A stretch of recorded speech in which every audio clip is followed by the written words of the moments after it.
Good afternoon. Welcome to the third room, the Azania Edition. It's a weekly crash course on African states. I think some of you have decided and done a guessing game, and I'm about to blow your mind away. This week's country that we're doing is. Are you ready? Are you steady? Benin. Bonjour. Aujourd'hui, parler du Benin this week, and it is, I love this country. It's produced some of the greatest people in history, Black history. Here goes nothing. Uh, here is the reason why I'm talking about Benin. On the 25th of March 2021, it was on the headlines that Benin bronze is coming back to Nigeria, and there's a lot of questions among people around me as to why Benin bronze is going back to Nigeria. So we're just gonna have a chat about Benin because wow, it deserves that kind of recognition.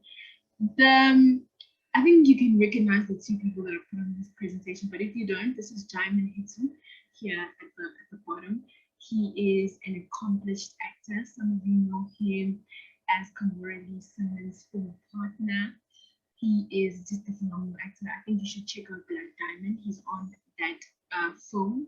And we have Angelique Kidjo, Grammy Award-winning artist. She speaks Yon, which is one of the languages in Benin. She's Grammy Award-winning. She also acts here and there. So just keep your eyes and ears open, and you could go and listen to her music on Spotify, on whatever platform you're choosing to your music on. So let's talk about the natural and human geography. So we have the Owami River. Unfortunately, I'm not French, so my accent is not as good. We have the Niger River, which is we spoke about extensively last week when we were talking about Niger. Now, the neighboring countries of Benin are Burkina Faso, Ghana, Togo, and Nigeria, and that is why the Benin bronze is actually coming to Nigeria, because it's debatable where the Kingdom of Benin was. And it could have been in Nigeria, it could have been in Benin. So, but the people who will be taking it are in Nigeria. We also have the Bight of Benin. It runs along the bottom there. You can see it on the map. And we've got the Mount Escarabo, right, 685 meters above sea level, and the official language that's actually spoken in Benin is French, but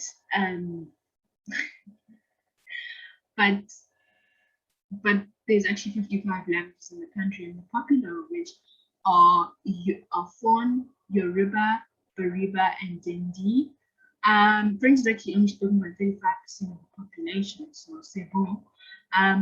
We have 12 departments, which we use as South Africa recognized as provinces, and there's Alibori, Atakora, Atlantic, Bogo, Konen, Kofu, Doma, Pretoria, Mono, Owami, Oto, and Ju.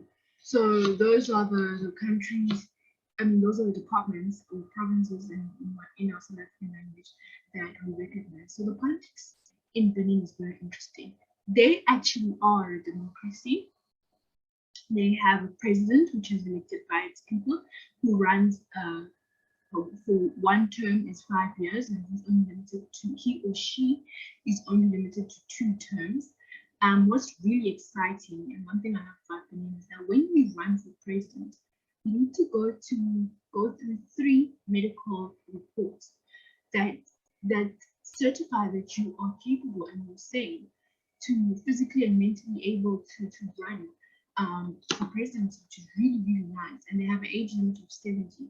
So before Benin actually was Benin, it was called Dahomey. It was a French colonial state, and they only gained the independence in 1960. So between 1960 to 1972, there was a lot of instability because there's a lot of coups and whatnot. And eventually Mateo Kerikou took to power, and he ran for president from 1972 to 1991, and made a comeback in 1996 to 2001, 2002, and couldn't run again because he was about the age 70. And one of his famous quotes were, "If you don't leave power, power leaves you." And he was then succeeded by an independent candidate, Thomas Yani Boni. And under Boni, they actually found oil in Benin, which took a very changed, the destiny of the country, tremendously. We also have, he was then succeeded by Patrice Talon, and he is still present right now. Now let's talk about why we're really having this conversation, Benin as relates to the world. There's a Beninese proverb that says everyone has his place. The dead in the cemetery, the living at the table. So they're all about being inclusive, and we need to also know that they export gold, copper, refined petroleum, and cotton to the world, and they export large amounts of raw cotton to China, and that's where we get our clothing. Secondly, they're very important for infrastructure development because with refined petroleum, refined petroleum aids in transportation, it aids in paving roads, it aids in petrol, and also in food stacks and generating electricity. The raw copper as well is essential for health and technological innovation.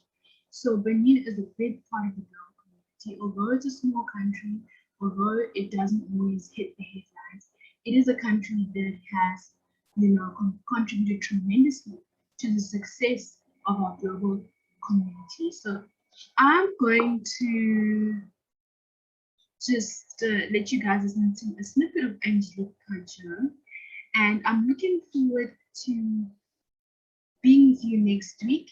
Have a safe Easter.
Thank you very much. See you guys next week.